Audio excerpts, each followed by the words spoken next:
Ce qui se passe à Washington, ça inquiète beaucoup de monde. We will not stand here and allow authoritarianism in Washington, D.C. I think I speak for all Americans. We don't believe it's legal to use the American military against American citizens on American soil. C'est sans précédent. Donald Trump a placé la police municipale sous le contrôle du gouvernement fédéral. Puis, en plus de ça, il va déployer 800 militaires de la Garde nationale. This is Liberation Day in D.C. and we're going to take our capital back. Our capital city has been overtaken by violent gangs and bloodthirsty criminals, roving mobs of wild youth.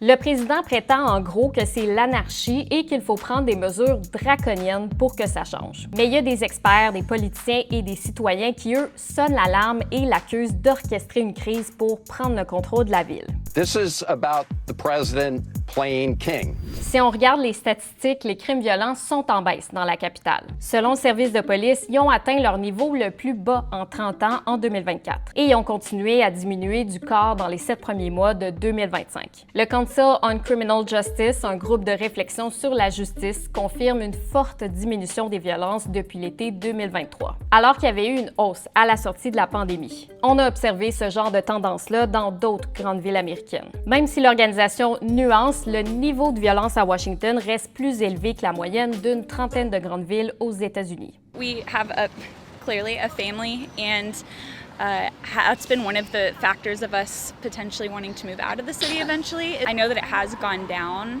but it's still very much a active fear in our life. Le président blâme aussi l'itinérance. Il a dit sur Truth Social que les personnes en situation d'itinérance allaient devoir quitter la ville et que le gouvernement allait leur trouver un endroit où vivre, mais loin de la capitale. Les actions de Trump soulèvent aussi des questions parce que le statut de Washington, D.C. est particulier. C'est la seule ville qui n'est pas rattachée à un État et qui dépend directement du Congrès. Techniquement, selon la loi, Trump peut prendre le contrôle de la police pour un maximum de 30 jours en cas d'urgence en se justifiant auprès du Congrès. Et après ça, le Congrès doit voter pour autoriser une prolongation. Pour Francis Langlois, chercheur associé à l'Observatoire sur les États-Unis de la chaire Raoul Dandurand de l'UQAM, c'est un geste politique. Ça suit la même logique que d'autres actions du président, comme mobiliser la Garde nationale à Los Angeles et élargir les pouvoirs des agences qui s'occupent de l'immigration. Ça montre qu'il est prêt à utiliser les forces policières et militaires pour maintenir l'ordre. Le chercheur voit ça comme une façon d'intimider les élus et les citoyens de la ville majoritairement démocrate, et possiblement comme une façon de préparer le terrain pour d'autres interventions de ce genre-là dans des villes comme Chicago. Ça détourne aussi l'attention des problèmes de son administration.